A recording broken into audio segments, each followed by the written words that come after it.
Hello everyone! Isang mapagpalang araw po sa ating lahat. Isang panibagong araw na naman po mga mother. Ayan po mga mother at nag-iifitan portion na naman kami dyan. Sa nga po pala mga mother ay dyan na po pala kami nag-iipitan sa may sahig kasi naman po si Ate Violet ay sobrang tangkad na. Hindi ko na po siya maabot-abot mga mother kapag ako'y nasa bangko kasi nga po halos magkasinlaki na kami. Ayan po mga mother at si Ate Pinky siya na po pala yung iniipitan ko dyan. Pagkatapos nga po mga mother ay naglagaya na nga po kami dyan ng pulbo. Sobrang init nga po talaga mga mother ng panahon kaya naman po laging yan ang kanilang sandata sa school at saka ang towel sa likod.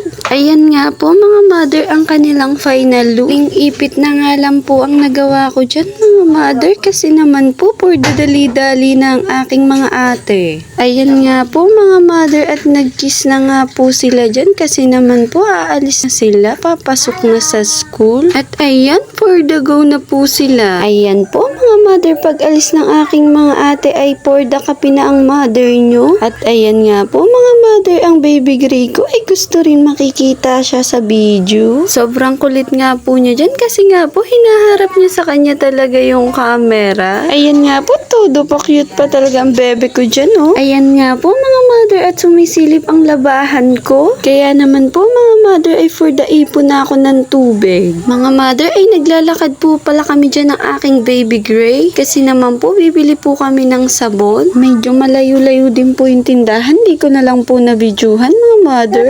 Sa nga po pala mga mother ay medyo marami po yung nabili dyan. Kaya naman for the antay kami. Ayan nga po mga mother at dublehan nga po pala yung binili ko dyan na pambabad. Kasi naman po 12 pesos lang. Ayan nga po mga mother yung kakambal ko kapag po ako yung maglalaba, ang chocolate. Pang-uto nga po pala yan sa aking babing makulit. Ayan nga po mga mother at umpisa na nga po kami ng babaran. Puti nga po mga mother ang una kong palaging nilalabhan. Kasi naman po mga mother pag isinama mo ang kulay, nako po yari yung iyong puti. Ayan nga po mga mother at for the laba-laba na ang mother nyo. Kasi naman po mga mother ay may ituturo po ako sa inyo. Napakasimple lang po nito mga mother at alam ko pong alam na po ito ng iba. Isang technique lang po para po yung mga uniform ng anak natin ay hindi po magmukhang luma. Sa mama ko nga lang din po pala ito natutunan mga mother.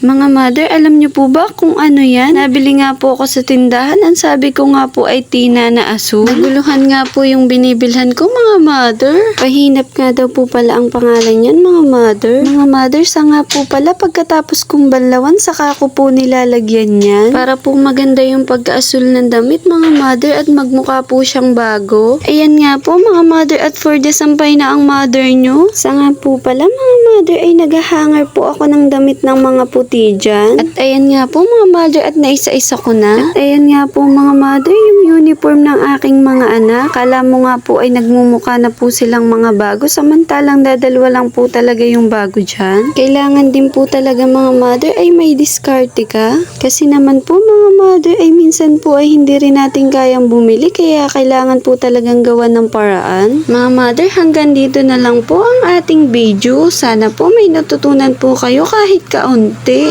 Mga mother, maraming salamat po sa inyong walang sawang suporta at panunood. Huwag po sana natin kalilimutang magpasalamat sa itaas. Maraming salamat po. Thank you for watching.